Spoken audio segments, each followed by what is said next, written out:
Hello.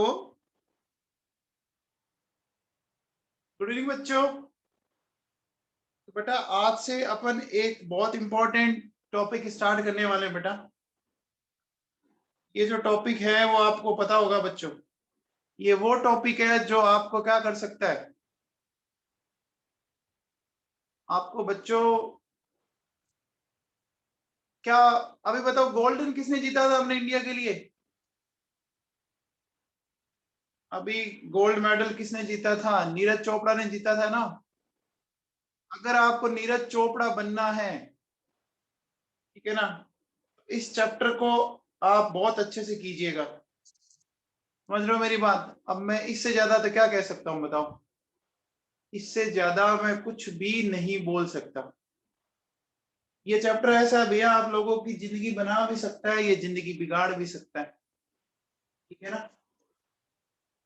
तो अब इस चैप्टर को मैं थोड़ा ये भी देख रहा था कि मैं इसको है ना, ट्रेडिशनल मेथड है बोर्ड के ऊपर, उसी पे पढ़ाया जाए ताकि आप लोग खुद लिखेंगे ना।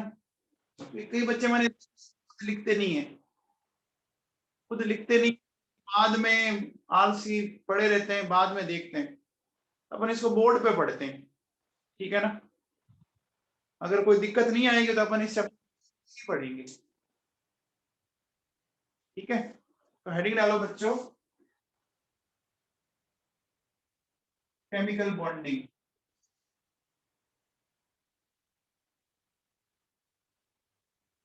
हेडिंग डाल लीजिए बच्चों, केमिकल बॉन्डिंग।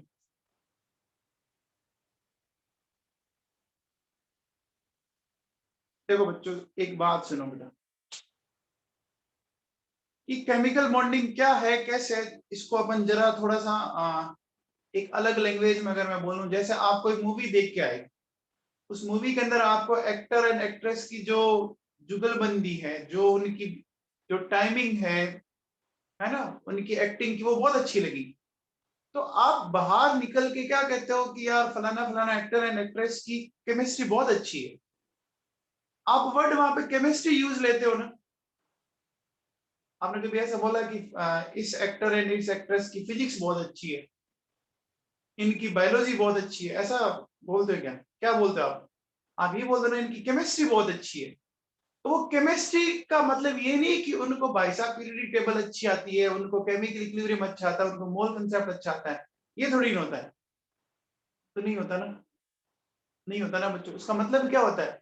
उसका मतलब ये होता है बेटा कि उनकी बॉन्डिंग अच्छी है, उनके बीच में जो बॉन्ड बना हुआ है ना वो बहुत अच्छा है। यही तो होता है ना, केमिस्ट्री का मतलब बॉन्डिंग ही है। जैसे आपने देखा होगा, बोलो बच्चों, आपने ये देखा होगा कि हमारी हमारी बॉन्डिंग हमारे पेरेंट्स से बहुत अच्छी है। हमारे और हमारे पेरेंट्स के बीच में एक बॉन्ड होता है कि नहीं होता? बॉन्ड है ना, तभी तो अपन हम पेरेंट्स के साथ रहते हैं। हमारा हमारे यार दोस्तों के साथ बॉन्डिंग है, होता है बच्चों। होती है कि नहीं होती बॉन्डिंग? होती है। तो अब देखो बेटा, ये बॉन्डिंग क्या है, इसको अपन जरा समझने की कोशिश करते हैं। नॉर्मल लैंग्वेज समझ में आया? जैसे आप में से कई बच्चों को केमिस्ट्री के बजाय मान लो बायोलॉजी बहुत अच्छी लगती है, किसी को मैथ्स बहुत अच्छी लगती है पढ़ने में। मतलब अच्छी लगने का मतलब क्या है कि आपकी मैथ्स के साथ आपकी केमिस्ट्री मैच करती है, आपका जो नेचर है और मैथ्स का जो नेचर है वो आपको पसंद करते हैं। किसी को बायोलॉजी बहुत अच्छी लगती है, किसी को फिजिक्स बहुत अच्छी लगती है। समझ में आया मामला?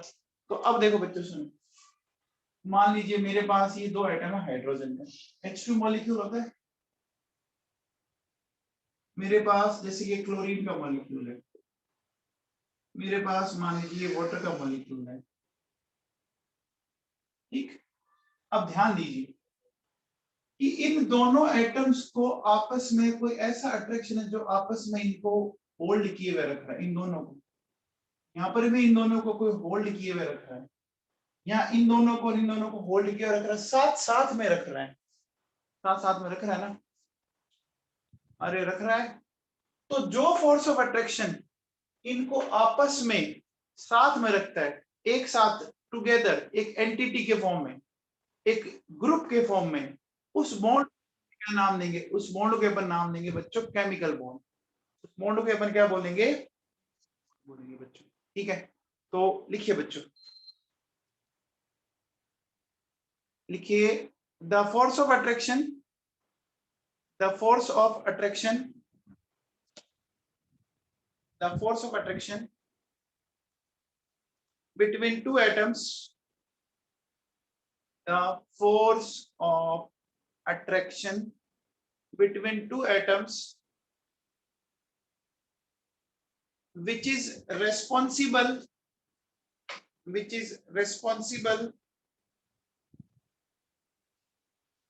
for holding of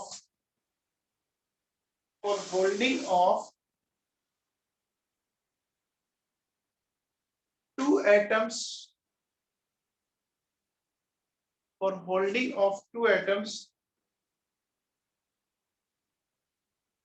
together, for holding of two atoms together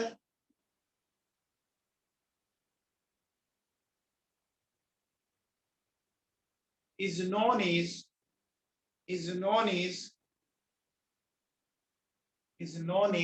chemical bond, is known as chemical bond। बच्चों समझ में आ गया? तो इन H और H के बीच में कोई ऐसा अट्रैक्शन लगा होगा जो इन दोनों को आपस में बांधे हुए रखता है ना? इनको भी लगा होगा जो इनको आपस में बांधे हुए रख रहा होगा। अब देखो बेटा, एक बात समझना, मेरी बात को अच्छे से सुनना, टाइम से क्या कहना चाह रहा हूं मैं आप लोगों को। एक बात बताओ बच्चों, ये जब बॉन्ड बनता है तो बॉन्ड को बनाने में कौन पार्टिसिपेट करता है? इनके बीच में कौन पार्टिसिपेट करते हैं? इलेक्ट्रॉन। बॉन्ड बन रहा है तो इलेक्ट्रॉन ही तो कर रहा है ना। बोलो बच्चों, इलेक्ट्रॉन पार्टिसिपेट करता है। कौन से इलेक्ट्रॉन पार्टिसिपेट करते हैं बताओ? कौन से इलेक्ट्रॉन पार्टिसिपेट करते हैं?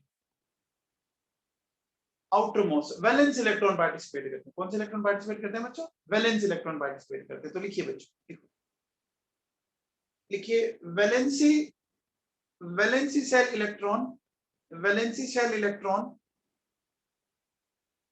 participate, valency cell electron participate in chemical bond formation, in chemical bond formation, ठीक है, in chemical bond formation। चलिए बच्चों, अब अपन नेक्स्ट बात करते हैं बच्चों, reason of chemical bond, reason of chemical bond.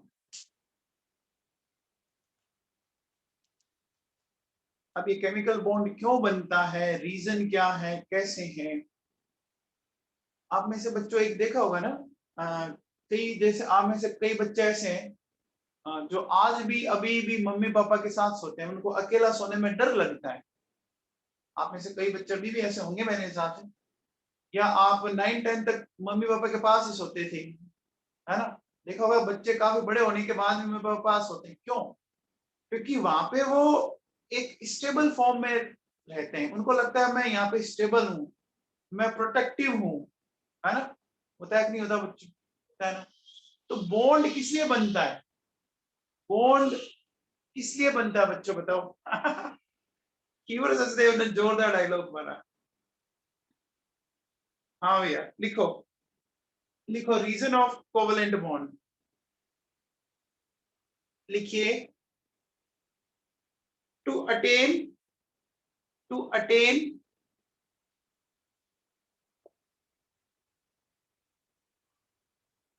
To attain the state of maximum stability, to attain the state of maximum stability,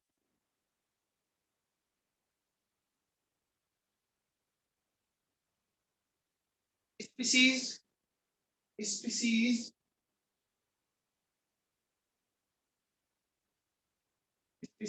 are involved in chemical bond formation, species are involved in chemical bond formation। अब देखो बच्चों, मैं इसमें कुछ चीज समझाऊंगा, वो आप मेरी बात को समझने की कोशिश कीजिएगा। देखो बच्चों सुनो, आप लोगों ने कभी ये फॉर्मूला पढ़ा है क्या बच्चों, MgH? फॉर्मूले को पढ़ा है, इस फॉर्मूले को पढ़ा है बच्चों? ठीक है। जितनी ज्यादा हाइट होगी एनर्जी उतनी ज्यादा होगी क्या? जितनी ज्यादा हाइट होगी एनर्जी उतनी ज्यादा होगी क्या? होगी बच्चों। गजल पढ़िया बेटा, सारे बॉन्ड पढ़ाएंगे आपको, है ना, सही बात है। अब देखो बेटा सुनो, अब मेरे हाथ में ये मार्कर ऐसे रखा हुआ है, अभी इसकी हाइट ज्यादा है ना, अभी इसकी हाइट ज्यादा है ना, ये गिर जाएगा कि नहीं गिर जाएगा बच्चों? जैसे ही मैं हाथ हटाऊंगा ये गिर जाएगा ना।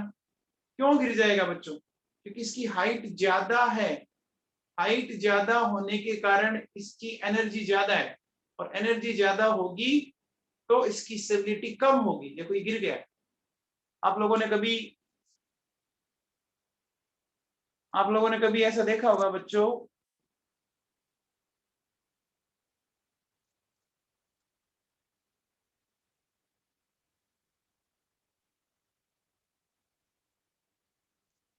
देखो आप लोगों ने कभी ऐसा देखा होगा जैसे आप झूला झूलते होंगे,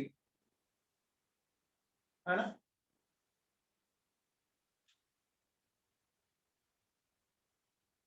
है ना बेटा? झूला अगर आप झूलते होंगे तो झूले में आपने देखा होगा बेटा, देखो सुनो, ये वाली जो स्टेट होती है, जब एकदम आप हाइट के ऊपर होते हो, तो हाइट के ऊपर हो गए तो आपकी एनर्जी ज्यादा होगी, तो आप जितना हाइट पे जाओगे आपको डर लगने लग जाता है ना, डर लगता है ना, जितना हाइट पे आप नीचे देखोगे तो आपको लगता है कहाँ पहुंच गए अपन। और जितना आप नीचे रहते हो तो आप उसको कहते हैं अरे तेज कर, क्या मजा ही नहीं आ रहा, थोड़ा तेज कर इसको, और तेज कर इसको। और जैसे आप यहाँ पहुंचते हो, और सोचिए, और सोचिए बच्चों, यहाँ पहुंचने के बाद अगर झूला खराब हो जाए और आपको किसी ने बोल दिया, आपको किसी ने बोल दिया कि भैया आपको आधे घंटे ही रहना पड़ेगा, तो आपकी हालत क्या हो जाती है? खराब हो जाती है ना। अब अगर किसी ने यहाँ रोक दिया तो अब कूद भी नहीं सकते, लेकिन अगर मान लो यहाँ हो तो यहाँ तो कम से कम अपन कूद के निकल जाएंगे नीचे वाली स्टेट में। बात समझ में आएगी? बात समझ में आएगी? तो जितनी हाइट होगी एनर्जी उतनी ज्यादा होगी, एनर्जी ज्यादा होगी तो आपकी स्टेबिलिटी कम है ना। अब आप यहाँ पे रोने लग जाओगे, मम्मी पापा को याद करोगे, नानी को याद करने लग जाओगे। बोलो बच्चों, समझ में आ गया? आधा घंटा अगर यहाँ रहा है तो पेट में आपको पता है हालत खराब हो जाती है ना, ऐसा लगता है फ्री फॉल हो रहा है, गिरेंगे, सारे भगवान याद आ जाते हैं ना। तो अब मुझे बताओ बच्चों, जितनी ज्यादा हाइट है उसकी एनर्जी कम है, सॉरी एनर्जी ज्यादा है, जितनी ज्यादा हाइट है इसकी। अब देखो इस मार्कर की हाइट ज्यादा, एनर्जी ज्यादा है, तो कम स्टेबल है ना, गिर रहा है ना। अब मैंने इसको ऐसे रखा बच्चों, ऐसे रखा तो आपको क्या लगा? बोलो बच्चों, ऐसे रखा। अरे सीबी की फुल फॉर्म बेटा केमिकल बॉन्ड है, क्या कर रहा है? अब इसकी हाइट कम होगी ना, इतनी हाइट रहेगी, इतनी हाइट रहने का मतलब क्या हो गया? इतनी हाइट रहने का मतलब एनर्जी कम होगी, तो इसकी स्टेबिलिटी ज्यादा होगी कि नहीं होगी? इसकी स्टेबिलिटी ज्यादा होगी। चलो बच्चों, तो अब देखो बेटा मैं क्या बोलूंगा, मैं ये बोलूंगा कि एनर्जी जितनी ज्यादा होगी, एनर्जी जितनी ज्यादा होगी तो अपन क्या बोलेंगे, स्टेबिलिटी उतनी कम होगी। क्या ये बात सही है क्या? क्या ये बात सही है क्या बच्चों? ये पॉइंट समझ में आया? एनर्जी और स्टेबिलिटी के पॉइंट समझ में आया आप लोगों को? तो किसी को दिक्कत है बच्चों? Energy and stability. अब देखो, अगर मैं ये बोलूं, अगर मैं ये बोलूं कि जितना ज्यादा अट्रैक्शन होगा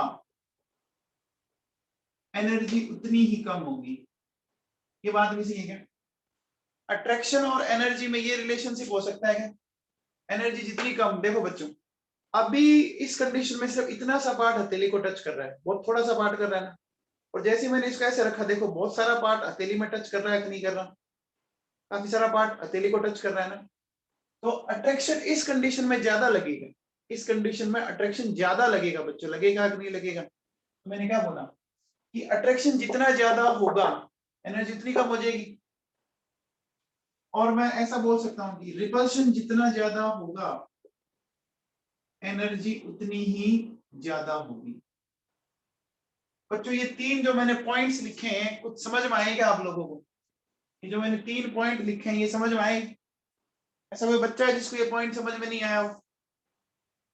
ऐसा कोई बच्चा जिसको ये पॉइंट समझ में नहीं आया हो? बोल जाओ बच्चों।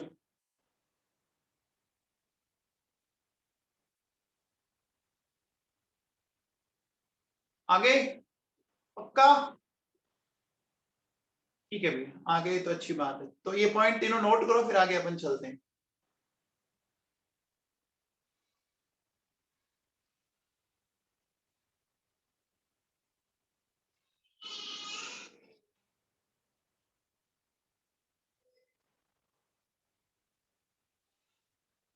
अब बच्चों मैं ये भी कह सकता हूं क्या,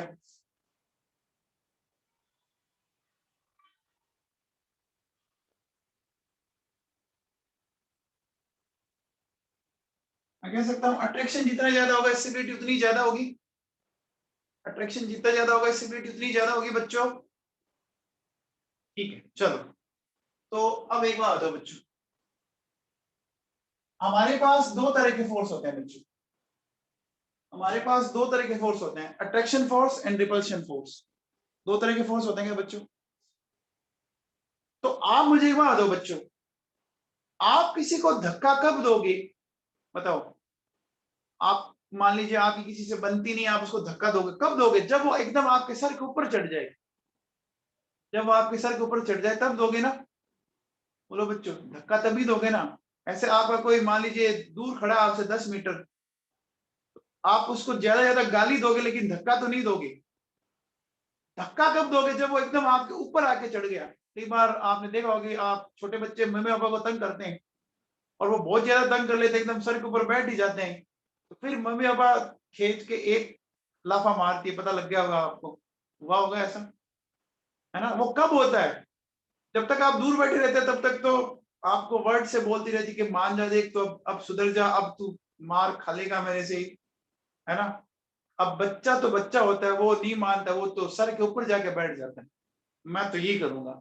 और फिर मम्मी पापा को गुस्सा आया है, दे कान के नीचे, आती है कि नहीं आती? तो रिपल्सिव फोर्स कब काम करता है बच्चों? रिपल्सिव फोर्स तब काम करता है जब डिस्टेंस बहुत ही कम हो जाए, है ना? डिस्टेंस बहुत कम हो जाए। और अट्रैक्शन फोर्स कब काम करता है? इसको छोड़ के बाकी सारी डिस्टेंस पे कौन सा फोर्स काम करेगा? अट्रैक्शन फोर्स काम करेगा। रिपल्सिव फोर्स कब काम करेगा? जब डिस्टेंस बहुत ही कम हो जाए। बाकी सारी डिस्टेंस पे कौन सा फोर्स काम करेगा? Attraction force. ना तो लिखो बच्चों फटाफट, देखिए, लिखिए, repulsive force, repulsive force will work at very small distance, at very small distance.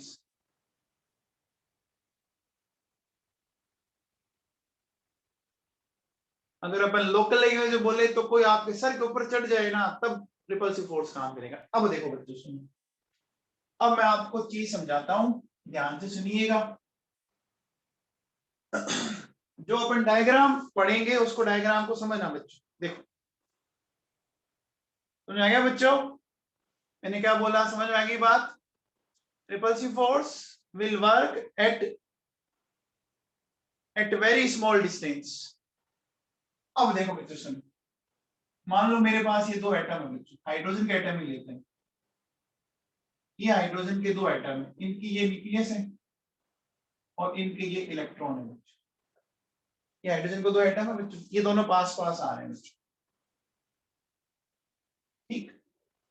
अब देखो बच्चों, इन दोनों की न्यूक्लियस के बीच में तो क्या होगा? न्यूक्लियस न्यूक्लियस के बीच में रिपल्शन होगा, क्योंकि सिमिलर चार्ज है। सिमिलर चार्ज है तो न्यूक्लियस न्यूक्लियस के बीच में रिपल्शन होगा, होगा। दोनों के इलेक्ट्रॉन इलेक्ट्रॉन के बीच में क्या होगा?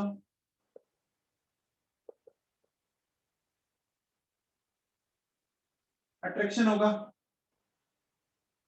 Sorry sorry sorry sorry sorry. और दोनों की न्यूक्लियस और इलेक्ट्रॉन के बीच में क्या होगा? अट्रैक्शन होगा, ये होगा ना? देखो, इन दोनों के बीच में रिपल्शन, इन दोनों के बीच में रिपल्शन, इसके और इसके बीच में या इसके और इसके बीच में, ये क्या होगा? अट्रैक्शन होगा।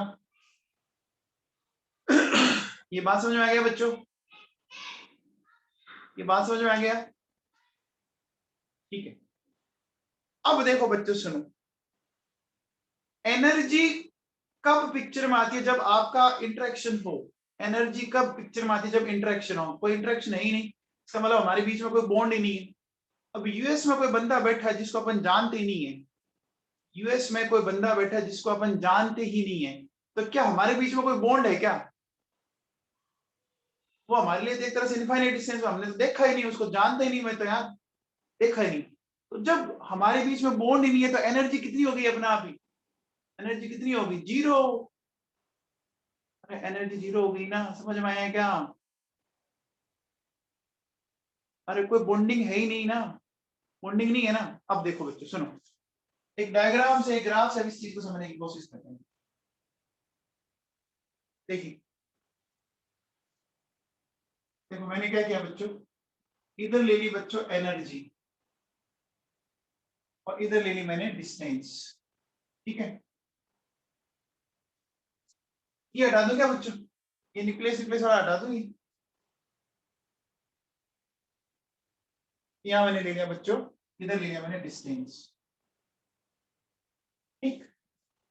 अब देखो बेटा सुनो, मान लो दो एटम आपके इस तरह से, मान लो ये दो एटम,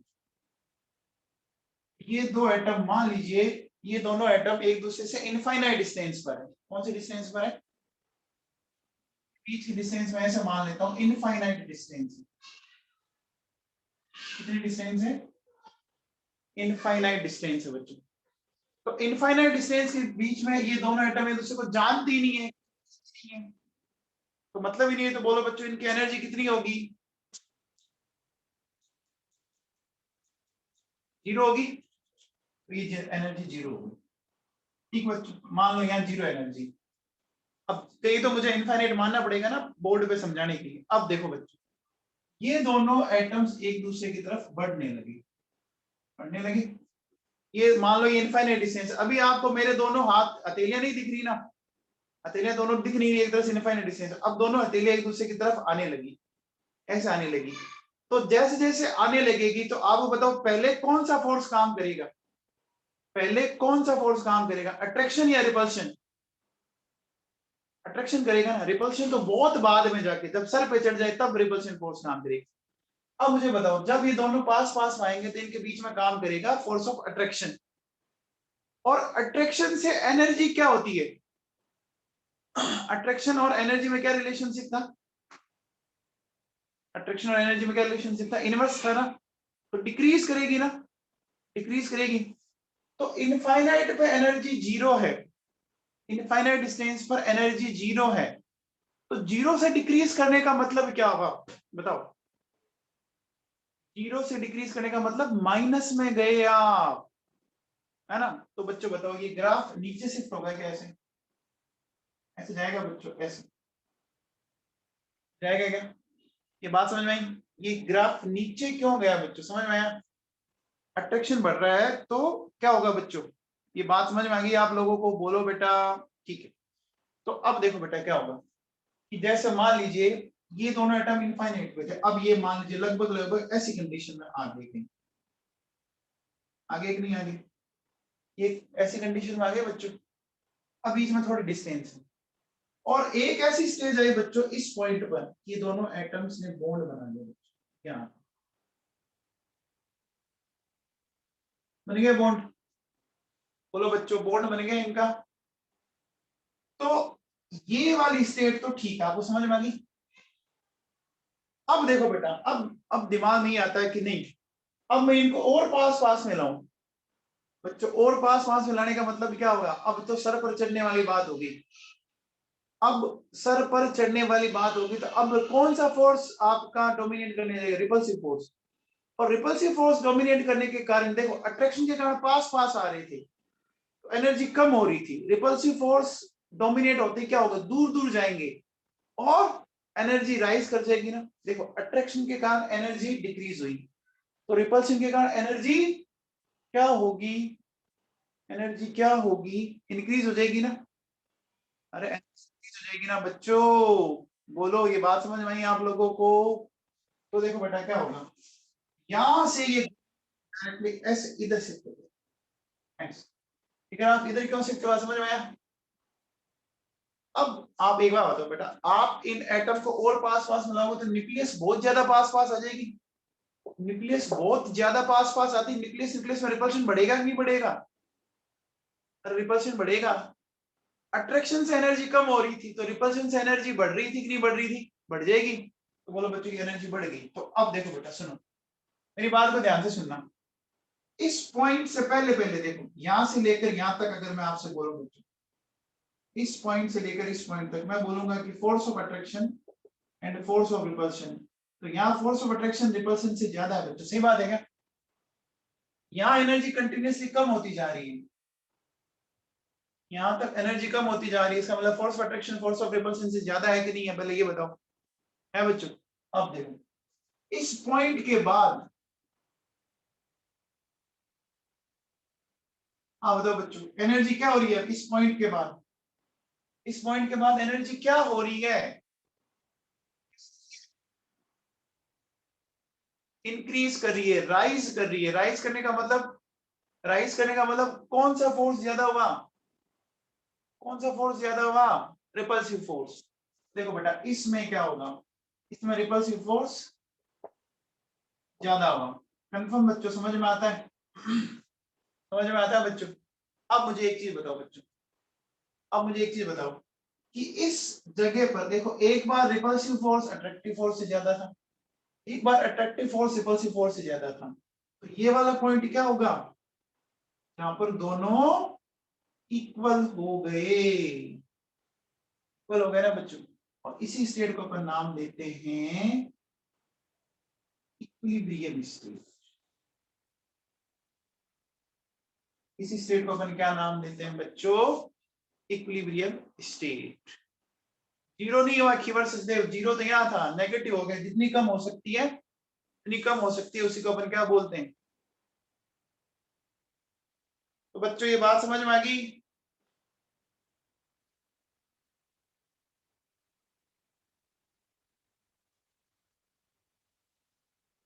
भाई लोगों, ये ग्राफ समझ में आ गया क्या? अरे बच्चों, ग्राफ समझ में आ गया है क्या?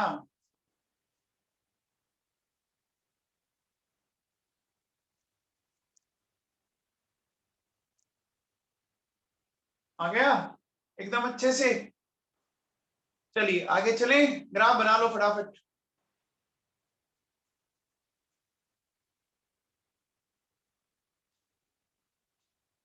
बना लिए क्या सबने?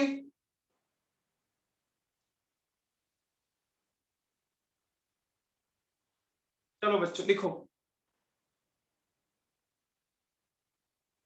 लिखिए बच्चों, लिखिए when two atom when two atoms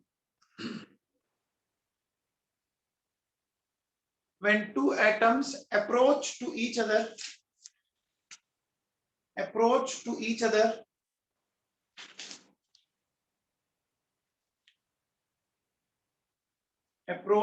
other, then potential energy of या एनर्जी लिख दो, पोटेंशियल के बजाय सिर्फ एनर्जी लिख दो। then energy of system decreases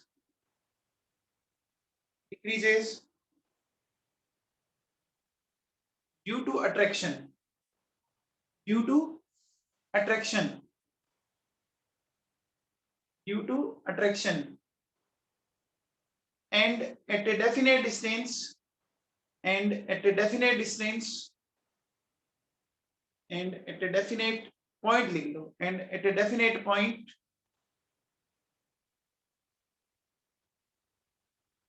and at a definite point bond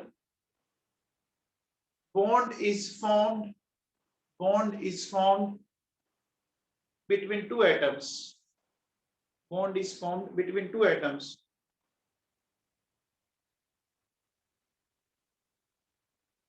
Bond is formed between two atoms.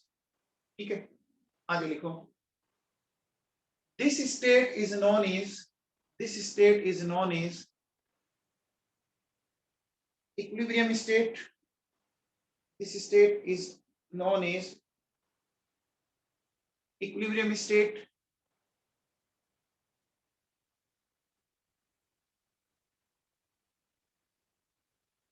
and at equilibrium state,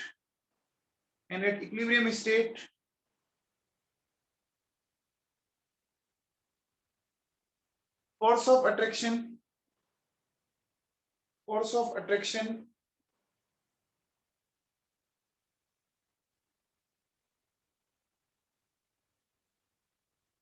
will equal to force of repulsion. Force of attraction will equal to force of repulsion.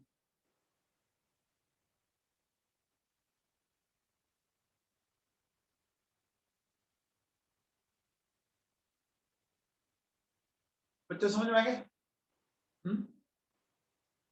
तो समझ में आ गई line? ठीक है, चलिए तो move करते हैं आगे।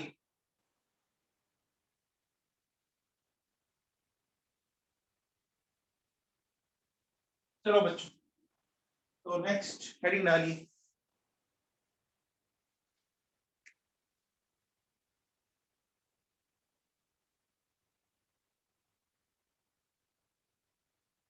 डालो बच्चों, ऑक्टेट रूल। ऑक्टेट रूल, एक बात बताओ बच्चों, एक बात बताओ मुझे, नेचर में कौन से एलिमेंट आपको स्टेबल एटॉमिक फॉर्म में मिल जाते हैं? नेचर में कौन से एलिमेंट स्टेबल एटॉमिक फॉर्म में मिल जाते हैं? नोबल गैसेज मिल जाती है, इनर्ट गैसेज मिल जाती है ना, ये मिलती है ना बच्चों, है ना? अच्छा, क्यों मिलती है बच्चों? क्योंकि नोबल गैसेज का जो कॉन्फ़िगरेशन है, इसका मतलब काफी स्टेबल है, फिर काफी स्टेबल है ना। अच्छा, नोबल गैसेज का कॉन्फ़िगरेशन क्या होता है बच्चों, आप जानते हो? NH2 NP6 यानी 8 इलेक्ट्रॉन इन वैलेंसी शेल, होता है बच्चों, है ना? 8 इलेक्ट्रॉन इन वैलेंसी शेल होता है बच्चों।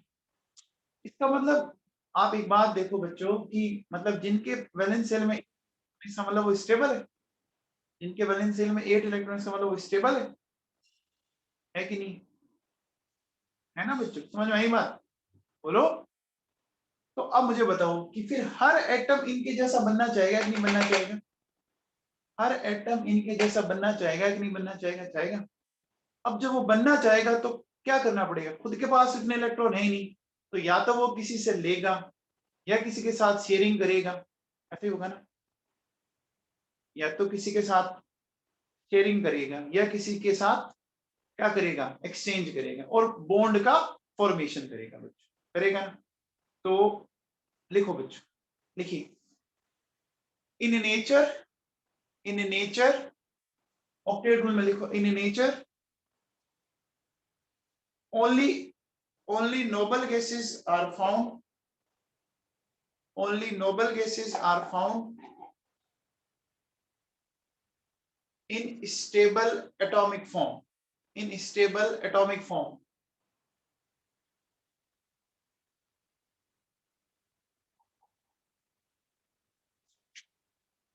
It means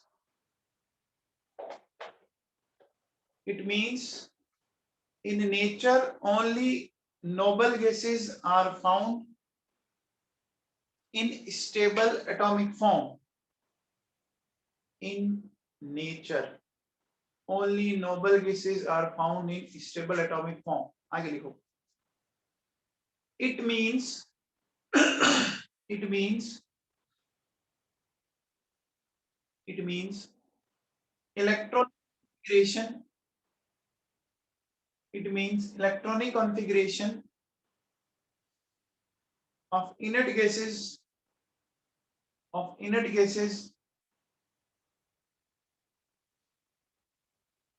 is very stable, is very stable,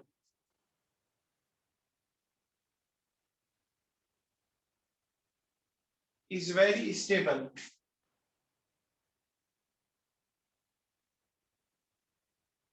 is very stable. Due to this reason,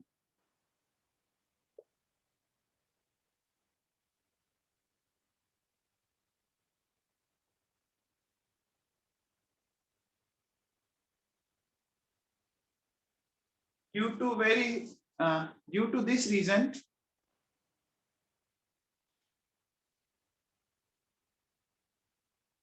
due to this reason,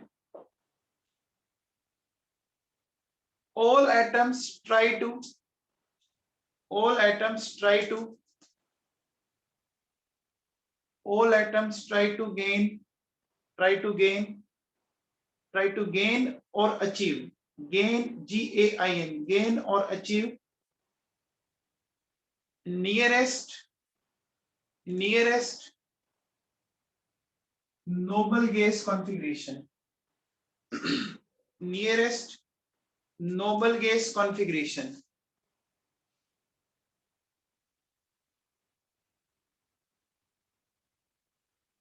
And for this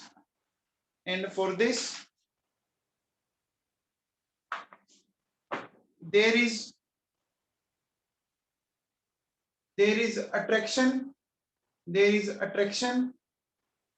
sorry, there is exchange,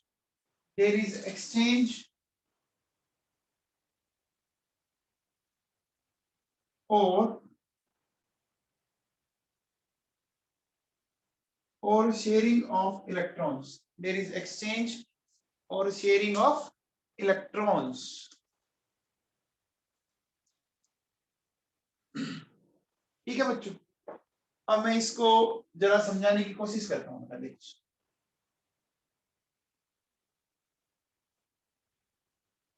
श्वेत कालरा जी, बेटा क्लास का timing ये हो गया है, आपको पता है क्या? श्वेत कालरा, कल तो शायद मैंने क्लास में वॉइस मैसेज भी सेंड किया था, बच्चे सुना करो यार ढंग से भाई लोगों तुम।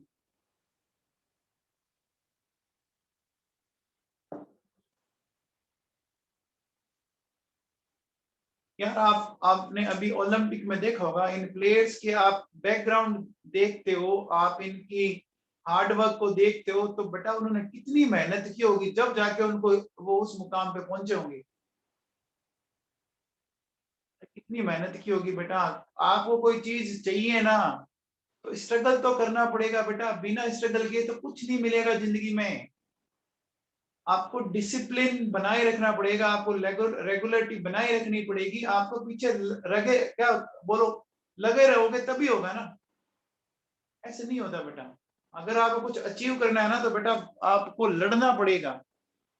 इस दुनिया में बिना लड़े कुछ नहीं मिलता, लड़ना पड़ेगा बेटा।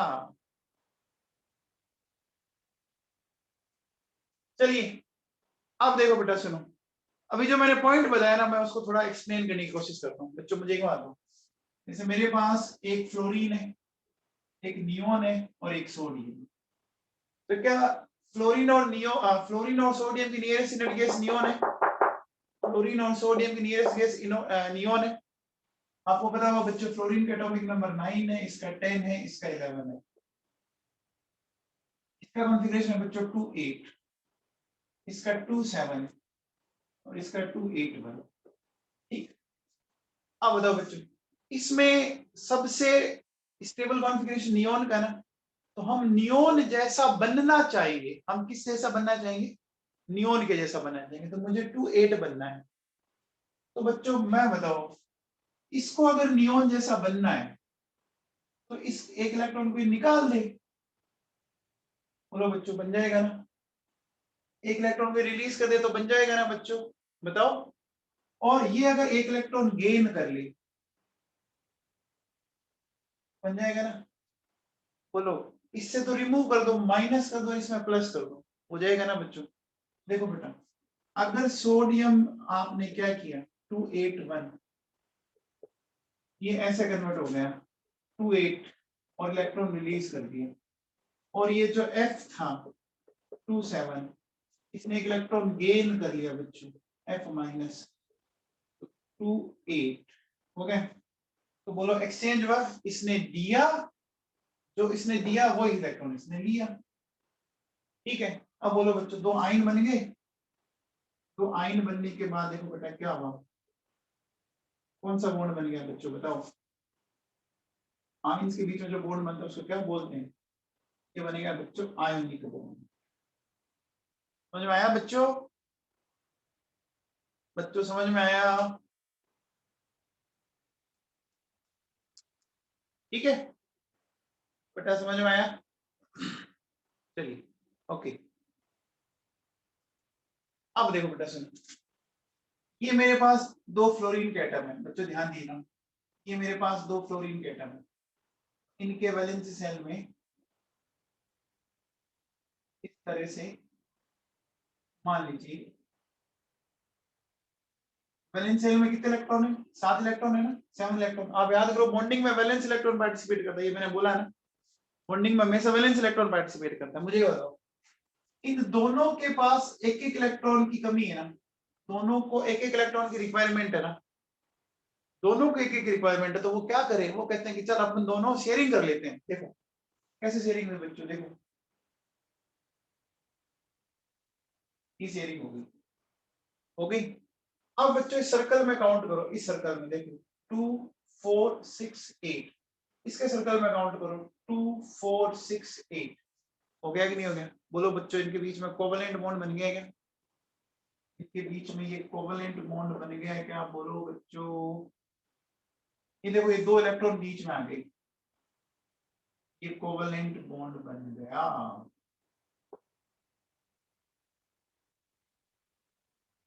ठीक है, और ये इलेक्ट्रॉन जो बॉन्ड में पार्टिसिपेट नहीं कर रहे है ना, बिना बॉन्ड में वाले, ये जो बिना बॉन्ड वाले पड़े, इनको क्या बोलेंगे बच्चों? इनको बोल सकते हैं बच्चों non bonding electron, non bonding electron. या जिनको अपन, अगर मैं दो इलेक्ट्रॉन दिखा तो उनको मैं लोन पेयर भी बोल सकता हूँ, लोन पेयर बोल सकते हैं। तो ये लोन पेयर है और ये बॉन्ड पेयर है, बात आगे करेंगे लोन पेयर बॉन्ड पेयर, अभी आप सिर्फ ये समझो बॉन्ड की बात। समझ में आ गई? तो बच्चों ये समझ में आ गया आप लोगों को? आगे चले, अगर आपका आदेश हो तो आगे चले। बस एक बात ध्यान रखना कि एक बॉन्ड बनता है तो दो इलेक्ट्रॉन पार्टिसिपेट करते हैं, एक बॉन्ड बनता है तो, एक बॉन्ड बनता है तो कितने इलेक्ट्रॉन पार्टिसिपेट करते हैं? दो। ठीक है,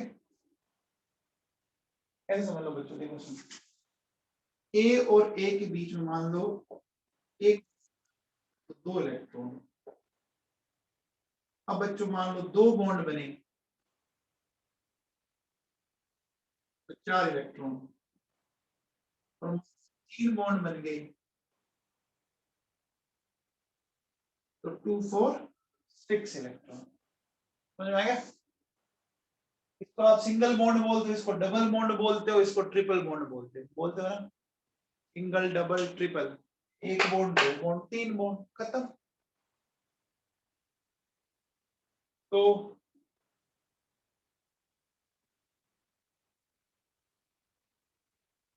क्लियर बच्चों? क्लियर बच्चों? चलिए अब आप हेडिंग डालो बेटा,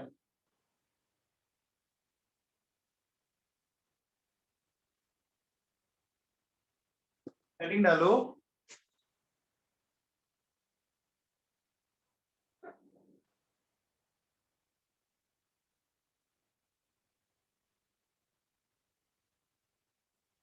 एक्सेप्शन ऑफ ऑक्टेट रूल,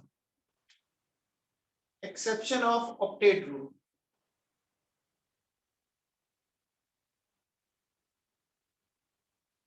तो बच्चों अपन एक्सेप्शन ऑफ ऑक्टेट रूल को पढ़ते हैं।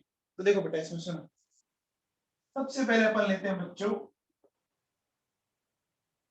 हाइपोवैलेंट, या जिनको अपन बोलते हैं इलेक्ट्रॉन डेफिशिएंट स्पीसीज। नहीं डालो बच्चों, हाइपोवैलेंट और जिसको अपन बोलते हैं इलेक्ट्रॉन डेफिशिएंट स्पीसीज। लिखो बच्चों, देखिए लिखिए, when an atom when an atom has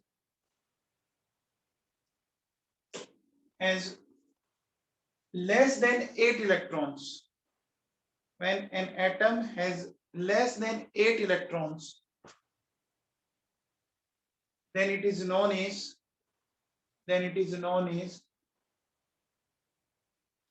hypovalent. then it is known as hypovalent.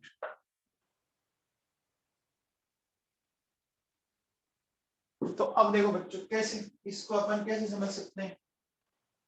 देखिए बेटा, जैसे मेरे पास ये BeF2, BeCl2, BeBr2, BeI2, सब में दो दो हेलोजन दिख रहे हैं आप लोगों को। देखो बेटा, ये बेरिलियम है, इसके साथ मान लीजिए दो फ्लोरीन जुड़े। दो फ्लोरीन का मतलब दो बॉन्ड, दो बॉन्ड का मतलब कितने इलेक्ट्रॉन, कितने इलेक्ट्रॉन बच्चों बताओ, कितने इलेक्ट्रॉन बोलो बच्चों, 4 इलेक्ट्रॉन। ठीक है, अब देखो बेटा सुनो, जैसे मैं ये बोलूं BF3, BCl3, BBr3, BI3, ALCl है बच्चों, BF3, BCl3। अब देखो बेटा, इसमें एक के साथ 3 एटम अटैच है बच्चों। 3 एटम्स अगर अटैच हैं तो 3 बॉन्ड्स बन गए, इस तरह से ही बन गए। तो कितने इलेक्ट्रॉन हो रहे हैं, 6 इलेक्ट्रॉन ही तो हो रहे हैं ना। ऑक्टेट क्या इनका कंप्लीट हो पा रहा है बच्चों, क्या इनका ऑक्टेट कंप्लीट हो पा रहा है, नहीं हो पा रहा ना।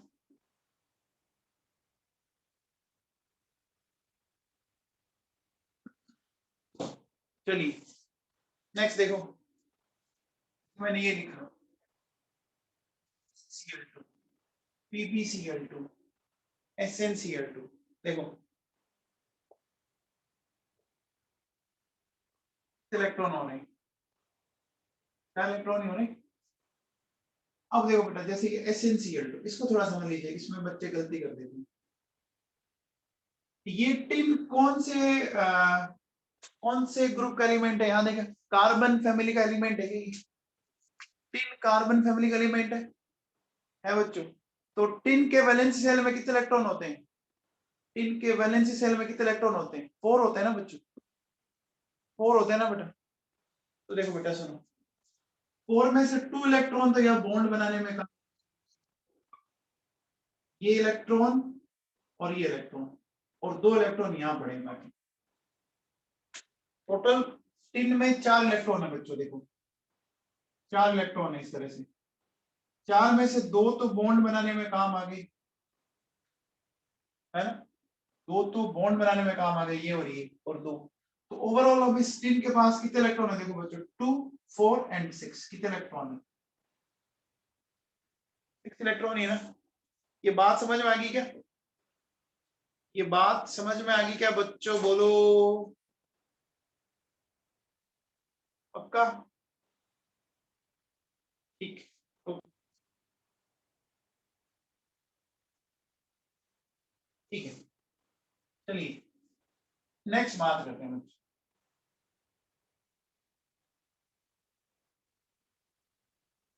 नेक्स्ट बात करें तो करते हैं बच्चों। अब देखो बेटा सुनो, हमारे बीच में कुछ मॉलिक्यूल आएंगे बनाना बॉन्डिंग वाले, इनको अपन डिस्कस बाद में करेंगे बच्चों।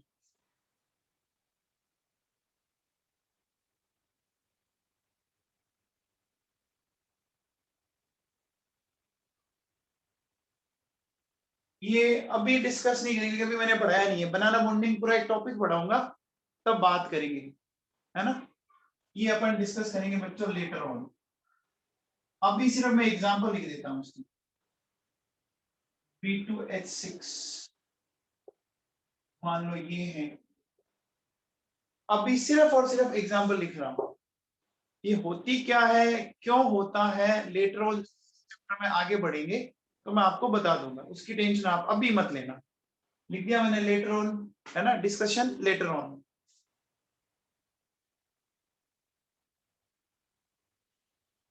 तो अपन लेटर ऑन डिस्कस करेंगे बच्चों, लेटर ऑन डिस्कस करेंगे, ठीक है। चलो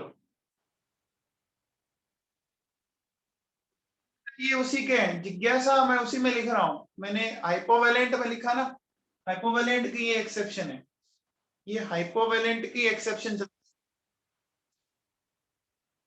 हाँ जी बच्चों, चलिए अब नेक्स्ट लिखो।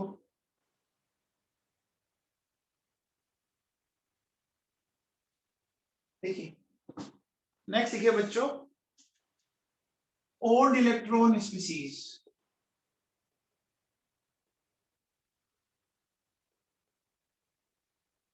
ओड इलेक्ट्रॉन स्पीसीज, कौन सी स्पीसीज? Odd electron species.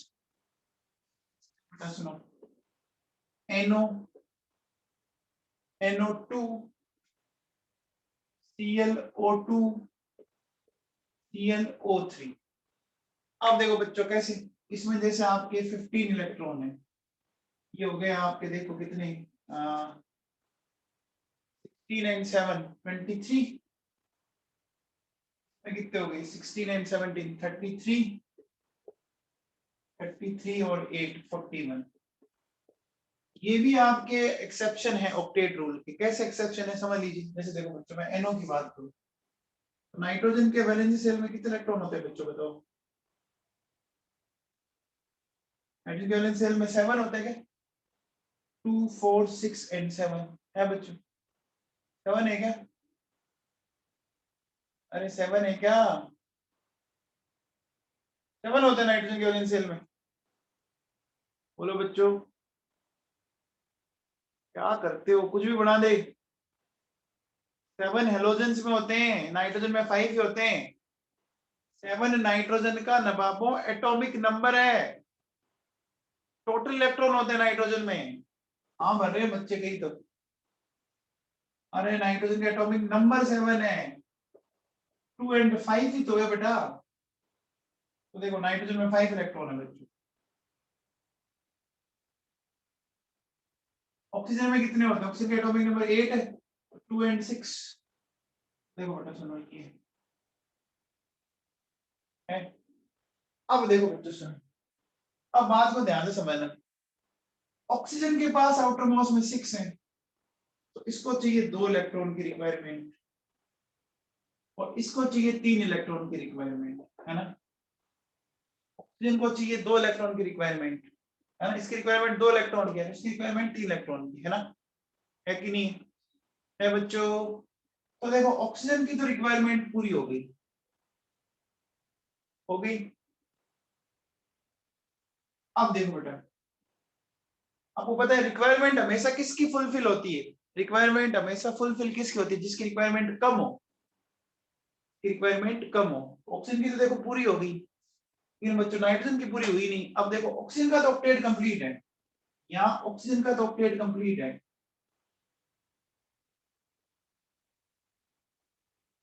लेकिन नाइट्रोजन का ऑक्टेट क्या है?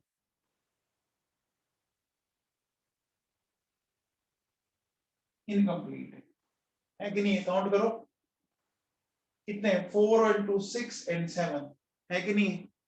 बच्चों समझ में आएगा? बच्चों समझ में आएगा?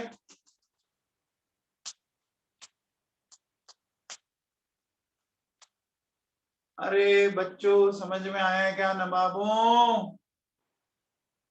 ठीक है भैया, तो ये ऑड इलेक्ट्रॉन स्पीसीज भी अपन लेटर ऑन इनकी स्ट्रक्चर और डिस्कस करेंगे, है ना। लेटर ऑन अपन इनकी स्ट्रक्चर को डिस्कस करेंगे बेटा, ठीक है ना, तब बात करेंगे बेटा अपन आगे, ठीक है। चलो अब आओ बच्चों अपन बात करते हैं नेक्स्ट।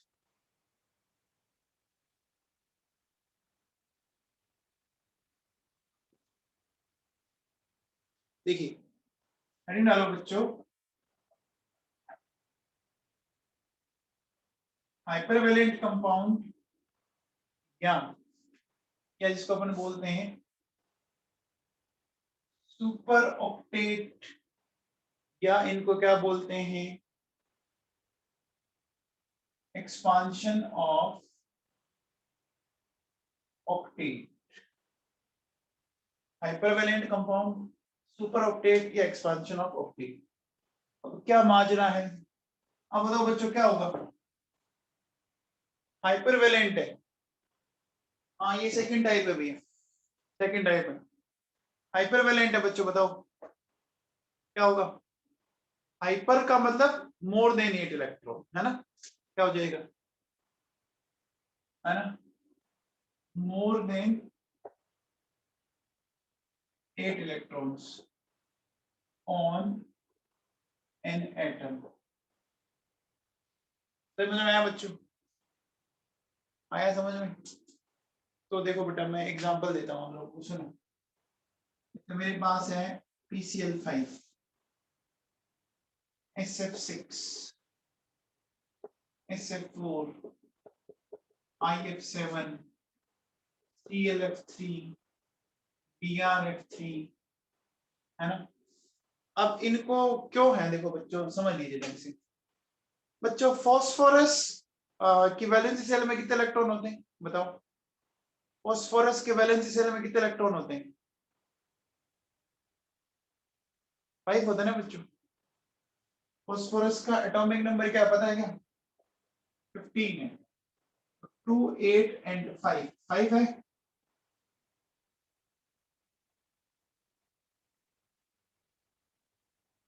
बच्चों ये 5 इलेक्ट्रॉन मैंने दिखा दिए। अब 5 क्लोरीन है, 5 क्लोरीन को मैंने इस तरह से इनसे अटैच कर दिया, कर दिया, तो टोटल 5 बॉन्ड बन गए। देखो बच्चों बन गए 5 बॉन्ड, बन गए क्या, 5 बॉन्ड के कितने इलेक्ट्रॉन आ गए, क्या आ गए बच्चों, 10 इलेक्ट्रॉन आ गए क्या। मोर देन 8 इलेक्ट्रॉन है कि नहीं है, मोर देन 8 इलेक्ट्रॉन है कि नहीं है। चलिए बात करते हैं SF6 की।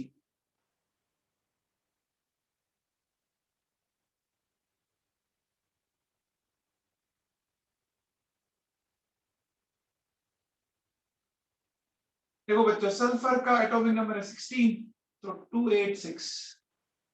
कितने बॉन्ड दिख रहे हैं बच्चों बताओ, सल्फर ने कितने बॉन्ड बना दिए, कितने बॉन्ड दिख रहे हैं आपको, 6।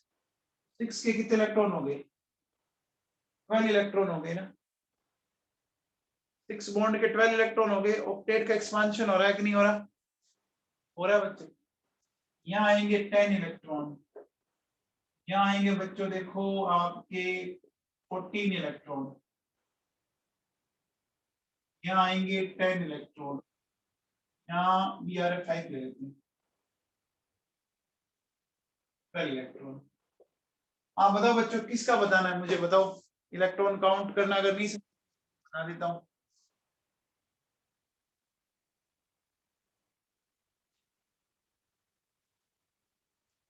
आपको अगर ये 10, 14, 10 और अगर ये पता नहीं है तो बोल जाइए बच्चों। कुछ नहीं करना बच्चों, वैलेंसी सेल के इलेक्ट्रॉन प्लस बॉन्ड काउंट कर लो, वैलेंसी सेल के इलेक्ट्रॉन प्लस बॉन्ड काउंट कर लो। देखो क्लोरीन है तो इसका हो गया 287। तो क्लोरीन में कितने इलेक्ट्रॉन है, वैलेंसी सेल के 7, और बॉन्ड कितने बनाए इसने 3 फ्लोरीन के साथ, तो 7 और 3 कितने हो गए, 10 हो गए ना। आपको इलेक्ट्रॉन निकालने के लिए क्या करना है बच्चों, वैलेंसी सेल के electron plus number of bonds, बस इतना सा करना है। ये क्लोरीन है देखो बच्चों,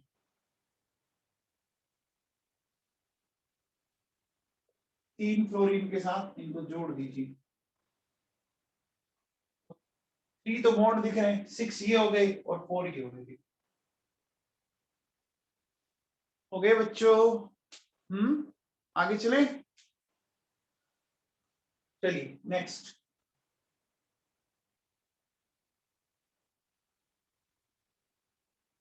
नोट कर लिया बच्चों। तो इनको सुपर ऑक्टेट क्यों बोला, ये भी समझ में आ गया, super octet, more than 8 electron है ना, तो सुपर यही सुपर डुपर हिट है फिर तो ये। चलिए आगे चलते हैं।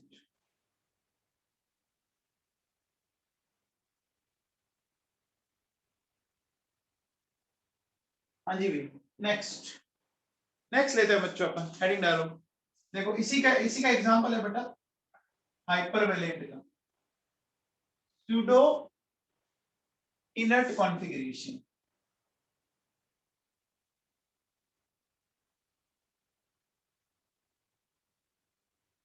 Pseudo inert configuration. अब ये क्या लफड़ा है, इसको मैं समझाता हूँ, इसको जरा समझना बच्चों। देखिए, एक होता है बच्चों इनर्ट कॉन्फ़िगरेशन, वो तो होता है बच्चों देखो NH2Np6 यानी 8 इलेक्ट्रॉन्स हो गए। सूडो इनर्ट में क्या होता है देखो बच्चों, NH2Np6Nd10 कितने इलेक्ट्रॉन हो गए, 18 इलेक्ट्रॉन हो गए ना बच्चों, बताओ हो गए कि नहीं हो गए, हो गए बेटा। मोर देन 8 इलेक्ट्रॉन है, इसमें 8 इलेक्ट्रॉन है, याद करो बच्चों, समझ में आया, बच्चों समझ में आया क्या। अब देखो बेटा, मैं एग्जांपल से समझाने की कोशिश करता हूँ, इसको एग्जांपल देता हूँ। देख, जिंक का कॉन्फ़िगरेशन नहीं होता देखो बच्चों, 1s2 2s2 2p6 3s2 3p6 3d10 4s2। Configuration लिखना सिखाया मैंने आप लोगों को, कॉन्फ़िगरेशन लिखना सिखाया मैंने आप लोगों को। अगर ये जिंक से Zn+2 में चला जाए, 1s2 2s2 2p6 3s2 3p6 3d10 और यहां से इलेक्ट्रॉन मैंने उड़ा दिए, उड़ गए, 4s के इलेक्ट्रॉन चल गए। तो अब बच्चों बताओ, आउटर मोस्ट इलेक्ट्रॉन ये हुआ, आउटर मोस्ट ऑर्बिट ये हुआ, आउटर मोस्ट ऑर्बिट ये हुआ, थर्ड वाले में कितने इलेक्ट्रॉन है देखो बेटा, इसके 2 p के 6 d के 10, ओवरऑल 18 हो गए क्या, ओवरऑल 18 हो गए क्या।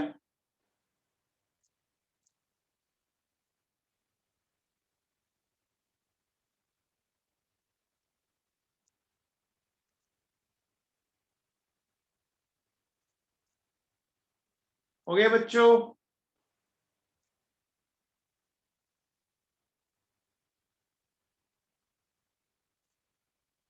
हो गए। तो देखो बेटा, एग्जाम्पल क्या क्या हो सकते हैं, Zn+2 Cd+2 Hg+2, ये कॉपर+1 Ag+1 Au+1 है ना। ये जो है वो आपके सूडो इनर्ट के एग्जाम्पल है। किसी कॉन्फ़िगरेशन में दिक्कत है तो बोल जाओ, आपको मैंने कॉन्फ़िगरेशन लिखना सिखा दिया बच्चों, याद है क्या आप लोगों को, अरे कॉन्फ़िगरेशन लिखना सिखा दिया बेटा।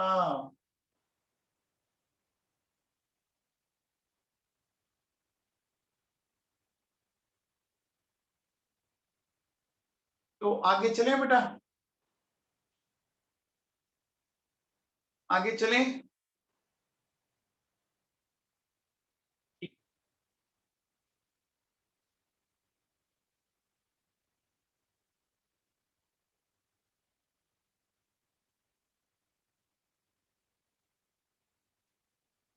आप बताओ बच्चों, अब हेडिंग डालो आप, classification of chemical bond, classification of chemical bond, heading डाल लीजिए बच्चों।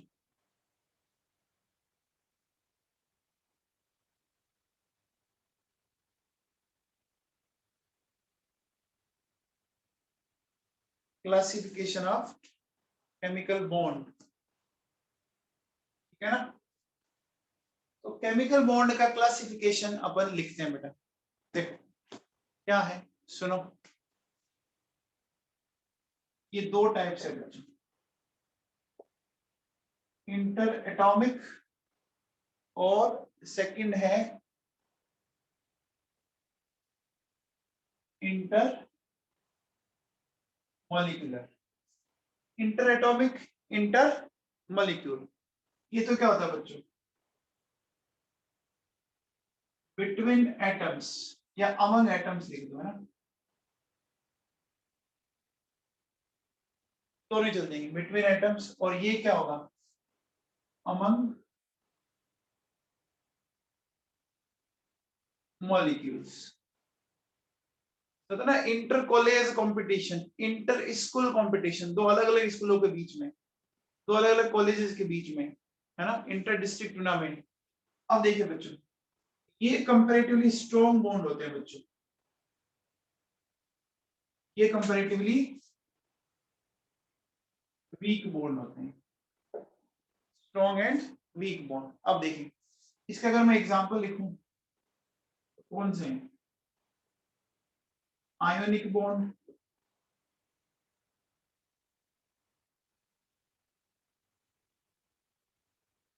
कोवेलेंट बॉन्ड, ठीक है, फिर कोऑर्डिनेट बॉन्ड, फिर metallic bond. Ionic bond, covalent bond, coordinate bond and metallic bond. फिर देखिए बच्चों इधर क्या है, दो टाइप की,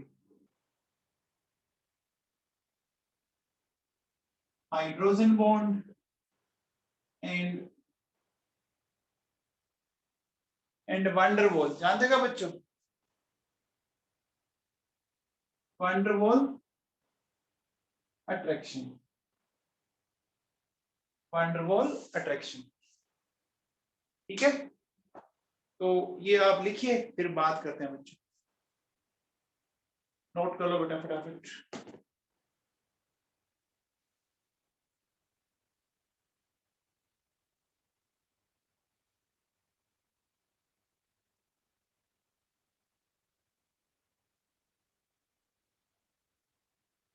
देखो बच्चों, आप में से कईयों ने एलन की टेस्ट सीरीज ज्वाइन कर रखी है। अगला में तो शायद आपका होल सिलेबस आएगा पिछले 3 का, है ना। अगला जो एलन का पेपर होगा उसमें शायद आपके प्रीवियस 3 का आएगा ना पूरा। एंड उसके बाद I think chemical bonding and state of matter आ रहा है। उसके बाद I think chemical bonding and state of matter आ रहा है। तो अगर आप चाहते हो तो स्टेट ऑफ मैटर को मैं, देखो संडे संडे क्लास लगा के, संडे को 2 घंटे की क्लास लगा के करवा सकते हैं। लेकिन वो करवाऊंगा तभी मैं संडे को 2 घंटे क्लास लगा के, जब सारे बच्चे क्लास ज्वाइन करेंगे तब, क्योंकि 2 बार नहीं पढ़ाया जाएगा। 2 घंटे की क्लास लगेगी संडे को, है ना। 1 घंटे मान लो पहले लगा दिए, 1 घंटे बाद लगा दिए, कंटिन्यू नहीं ले सकते तो अलग अलग करके लगा सकते हैं, उसमें ऐसा कुछ नहीं। संडे संडे को कर सकते हैं,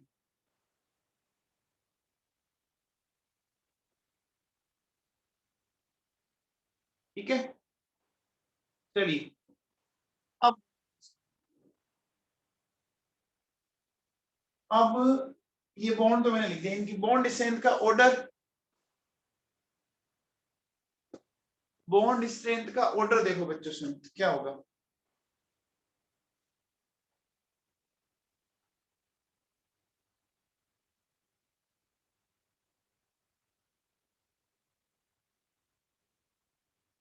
देखो जनरल अगर अपन बॉन्ड स्ट्रेंथ का ऑर्डर देखें ना, तो देखो बेटा क्या होता है। जनरल होता है देखो आयोनिक, आयोनिक के बाद होता है covalent, covalent and coordinate almost equal होते हैं। फिर आता है बच्चों मेटेलिक बॉन्ड, फिर आता है आपका हाइड्रोजन बॉन्ड, एंड सबसे लास्ट में आएगा वंडरवॉल अट्रैक्शन। समझ आओगे? VWA, van der Waals attraction. तो सबसे वीक फोर्स कौन सा हुआ? सबसे वीक फोर्स कौन सा हुआ? वंडरवॉल। एंड सबसे स्ट्रॉन्ग कौन सा हुआ? आयनिक। देखो बच्चों क्या होता है, किसी भी चीज के लिए सारे बंदे एग्री कर जाए ऐसा कभी हो ही नहीं सकता। एक फैमिली में सारे मेंबर एग्री नहीं करते, ये तो क्लास है और इस क्लास में तो आपको पता है अलग अलग तरह के बच्चे बैठते हैं, क्लास जुरासिक पार्क से कम नहीं होती।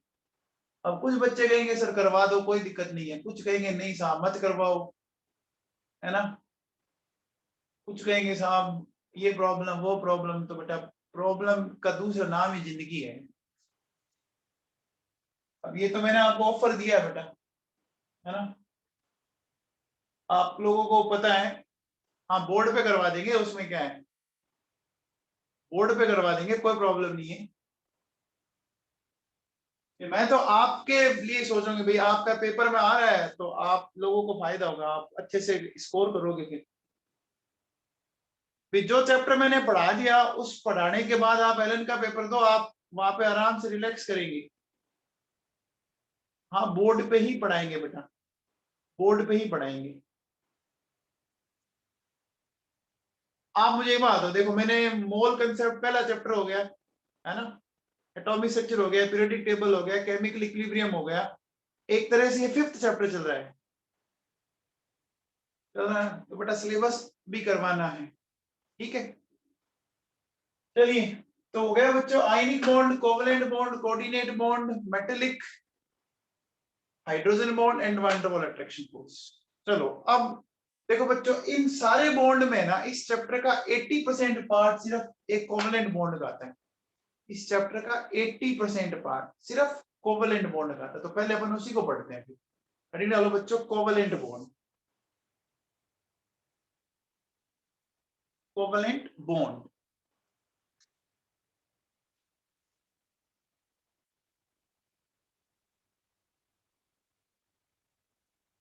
ठीक है। तो इसमें देखो बच्चों सुनो, इसमें क्या होता है, ये कैसे बनेगा आपको पता होगा, दो एटम्स के बीच में इलेक्ट्रॉन की इक्वल नंबर में शेयरिंग होगी, दो एटम्स के बीच में इलेक्ट्रॉन की इक्वल नंबर में शेयरिंग होती है, और इससे बनता है कि नहीं बनता। तो देखिए बच्चों क्या होता है, जैसे सपोज मेरे पास ये फ्लोरीन है, फ्लोरीन के वैलेंस सेल में 7 इलेक्ट्रॉन है बच्चों,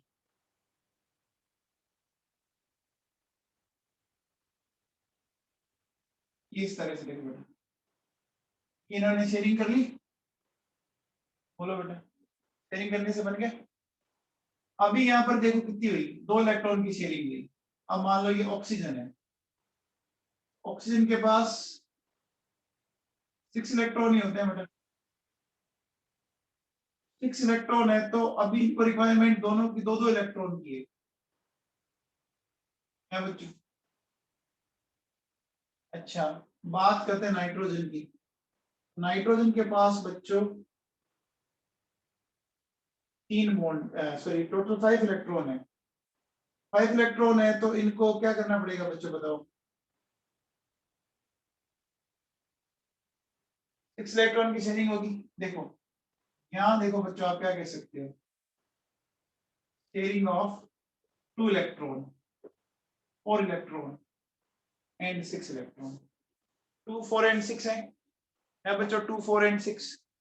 तो अब मुझे एक चीज समझाओ कि जब 2 इलेक्ट्रॉन की शेयरिंग हुई तो एक बॉन्ड बना बच्चों, नंबर ऑफ बॉन्ड्स एक बना, इसमें 2 बॉन्ड बनेंगे, इसमें 3 बनेंगे। आप एफ एफ को ऐसे लिखते हो बच्चों, ऑक्सीजन ऑक्सीजन को ऐसे लिखते हैं,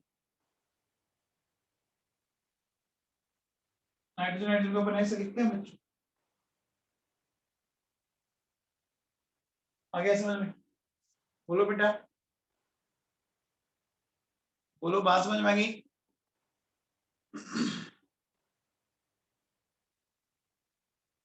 चलिए, तो आप लिखिए बेटा, ये पहले बना लो फिर लिखते हैं।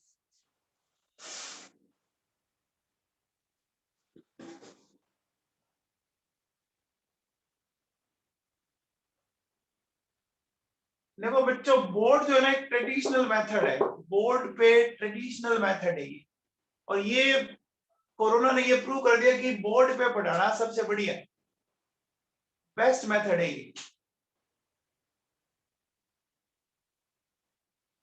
तो जो इंटरेक्शन होता है वो मजेदार है।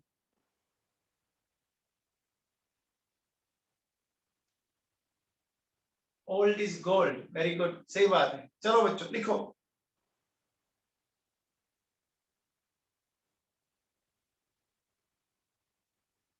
लिखिए बेटा, लिखिए, covalent bond, covalent bond is formed by, covalent bond is formed by the equal sharing of electrons, by the equal sharing of electrons between two non-metal atoms, between two non-metal atoms,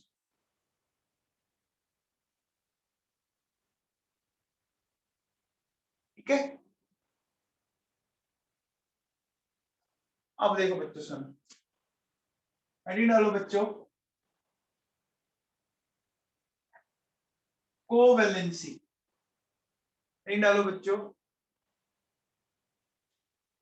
मैंने लिख बोला covalent bond is formed y equal sharing of electrons between two non-metal atoms. Covalent bond is formed by equal sharing of electrons between two atoms. इन डालो बच्चों covalency, covalency लिखो, ठीक है बच्चों, इसमें लिखो, लिखो number of covalent bonds, number of covalent bonds, number of covalent bonds which are formed by an atom, which are formed by an atom,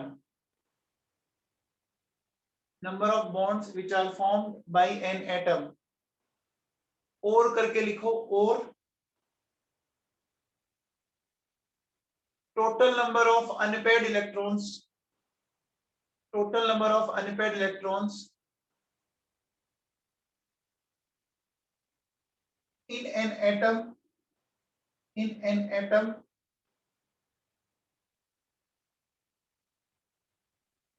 in its ground state,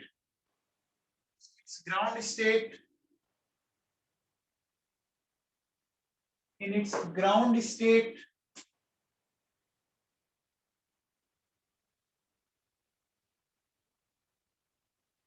of any excited state, ground state or in any excited state.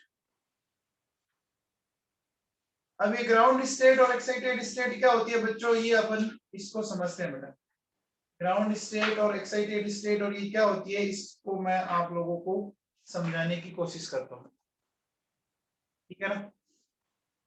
तो बच्चों अपन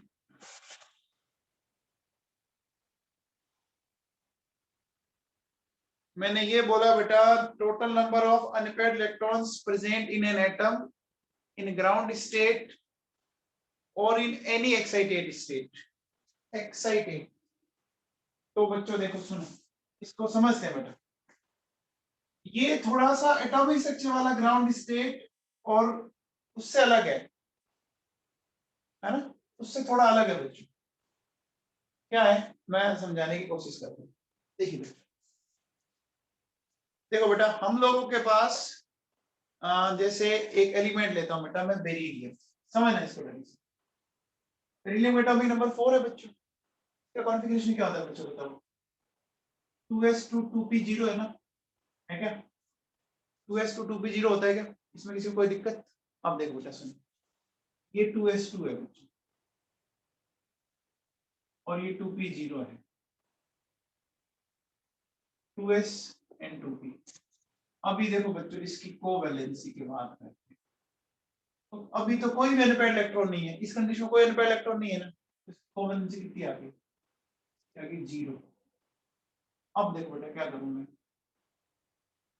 क्या इन दोनों का principal quantum number similar है, क्या इनका orbit similar है बच्चों, 2 and 2, दोनों का ऑर्बिट सिमिलर है ना 2, तो एनर्जी सिमिलर है, तो इलेक्ट्रॉन को मैं यहां से यहां भेज सकता हूं ना बच्चों, जैसे मैं यहां भेजूं इसको, क्यों बेटा क्या हो गया, ये हो गया बच्चों आपका सॉरी, इस ये अब अनपेयर्ड इलेक्ट्रॉन कितने हो गए, 2 हो गए, तो अनपेयर्ड इलेक्ट्रॉन 2 हो गए तो कोवैलेंसी 2 आ गई। अब देखो बेटा सुनो, इसको बोलते हैं बच्चों ग्राउंड स्टेट, इसको बोलेंगे अपन एक्साइटेड स्टेट।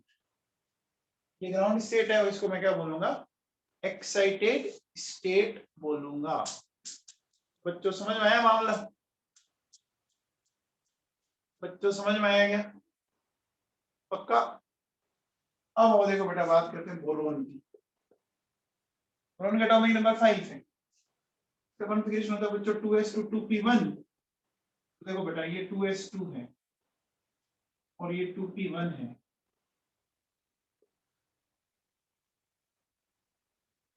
बताओ 2s2 2p1। बोलो बच्चों, ये क्या है? अभी नंबर ऑफ अनपेयर्ड इलेक्ट्रॉन 1 है बेटा। ये इसकी कौन सी स्टेट है? ग्राउंड स्टेट है। अब देखो बेटा, यहां से अगर मैं एक इलेक्ट्रॉन को यहां भेज दूं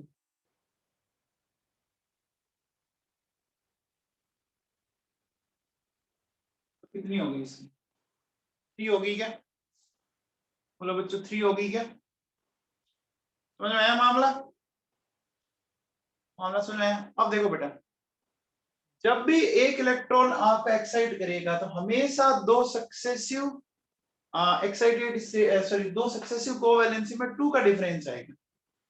जब भी एक इलेक्ट्रॉन एक्साइट करेगा तो सक्सेसिव कोवैलेंसी में 2 का डिफरेंस आएगा। देखो 0 और 2, 1 एंड 3। डिफरेंस समझ में आ गया? डिफरेंस समझ में आ गया क्या बच्चों? बोलो, आया क्या बच्चों? बोलो। ठीक है, चलो अब देखो बेटा, आगे चलते हैं।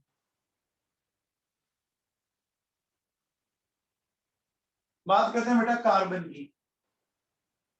कार्बन का एटॉमिक नंबर है 6, 2s2 2p2। ये 2s2, ये 2p2।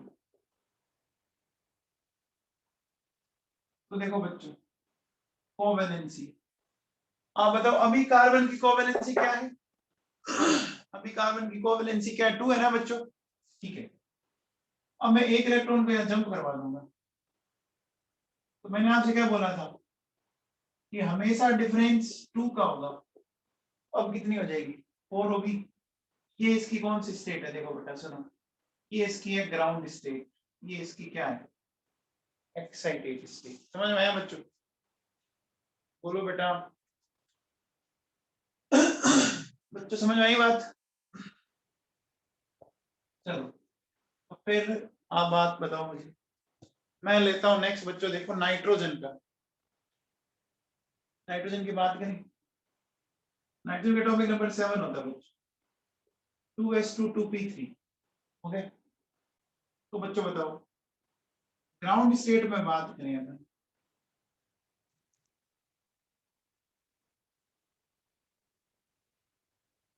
है बच्चों? तो बच्चों बताओ इसके पास कितने अनपेयर्ड इलेक्ट्रॉन दिख रहे हैं? 3 दिख रहे हैं। अब बच्चों बताओ कि क्या आप इस इलेक्ट्रॉन को एक्साइट कर सकते हो? क्या आप इस इलेक्ट्रॉन को एक्साइट कर सकते हो? नहीं कर सकते। क्यों नहीं कर सकते? क्यों नहीं कर सकते? क्योंकि हमारे पास कोई खाली ऑर्बिटल नहीं है ना, कोई एम्प्टी ऑर्बिटल नहीं है ना बच्चों, खाली ऑर्बिटल नहीं है ना। बोलो बच्चों, नहीं है ना? बात समझ में आएगी? तो आप मुझे बताओ कि जैसे मैं आपसे ये बोलूं कोवैलेंसी 3 इसका मतलब ये कितने मोड बना सकता है मैक्सिमम? ये 3 मोड बना सकता है अभी। तो बोलो बच्चों, NCl3 एग्जिस्ट करेगा, लेकिन NCl5 एग्जिस्ट नहीं करेगा ना। NCl5 बनता है क्या? NCl5 बनता है क्या बच्चों? नहीं बनेगा ना। NCl5 का बनने का मतलब क्या हो गया? NCl5 का मतलब 5 अनपेयर्ड इलेक्ट्रॉन होना चाहिए। 5 अनपेयर्ड इलेक्ट्रॉन है ही नहीं, देखो इसके पास। अरे 5 अनपेयर्ड इलेक्ट्रॉन है क्या इसके पास? अरे 5 अनपेयर्ड इलेक्ट्रॉन है क्या इसके पास? नहीं है ना। तो बच्चों NCl5 कभी भी नेचर में नहीं बनेगा। NCl5 कभी भी नेचर में नहीं बनेगा। ठीक है। तो अब मुझे आपको एक सिंपल सा क्वेश्चन मैं देता हूं, आप मुझे ये बताओगे कि OF2, OF4 and OF6 which will exist in nature। Nature में कौन एग्जिस्ट करेगा ये आप मुझे बताएंगे बच्चों। ठीक है, तो बाकी अपन लेते हैं बेटा कल। ठीक है ना, बाकी अपन लेंगे कल। ठीक है बच्चों? हाँ वेरी गुड। OF2 एग्जिस्ट करेगा, ये करेंगे नहीं। ठीक है, बोर्ड पे मजा आया।